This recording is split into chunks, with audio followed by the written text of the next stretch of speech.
Hello দর্শক, আসসালামু আলাইকুম। যারা শ্রবণ শক্তি কম পান, যারা কানে কম শোনেন, তো আজকের ভিডিওটি শুধু তাদের জন্যই।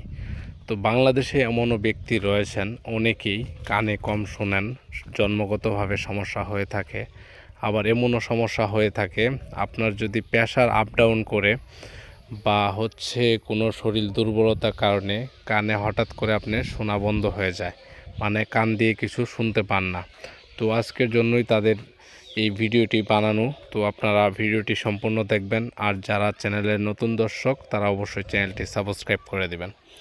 তো দর্শক, আপনার বাড়ির আনাচে কোনাচে অবহেলিত যে গাছপালা আছে সেগুলা দিয়ে নানান ধরনের ওষুধ ফর্মুলাটি বানানো হয়। তো আপনারা যারা যারা এই ভিডিও সমস্ত গাছগাছালি নিয়ে জানতে চান, বুঝতে চান, তারা অবশ্যই আমাদের চ্যানেলে থাকবেন। আপনাকে দেখাচ্ছি যে ভিডিওটি গাছের, তো সেই গাছটি আপনার এলাকাতে রাস্তাঘাটের সাইডে আপনি পেয়ে থাকবেন। তো গাছটিকে প্রথমে আপনাকে সংগ্রহ করতে হবে। গাছটি ভালো করে আপনি দেখে নিন। গাছটির নাম হচ্ছে কলমমুখী গাছ। তো আপনার এলাকায় কী গাছ নামে চিনে থাকে অবশ্যই কমেন্ট বক্সে জানিয়ে দেবেন। এই গাছটি আপনার সংগ্রহ করে যে ডগাটা আছে কোমল, এই ডগাটাকে সংগ্রহ করতে হবে।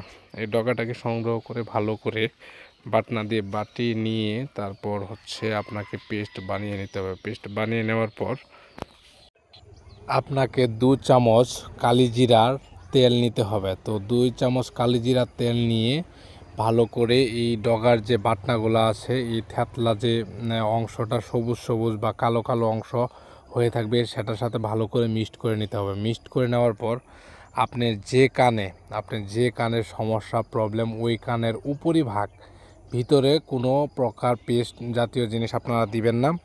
কানের যে উপরিভাগ আছে একেবারে নলি থেকে আপনার উপরে ডগা পর্যন্ত যতটুকু আছে চামড়া, ততটুকু পর্যন্ত আস্তে করে আলতোভাবে নেপটিয়ে দিবেন। নেপটিয়ে দেওয়ার পর আপনি 7 দিন এভাবে থাকবেন। তারপর আপনি রেজাল্ট, অবশ্যই ভালো একটা রেজাল্ট পাবেন।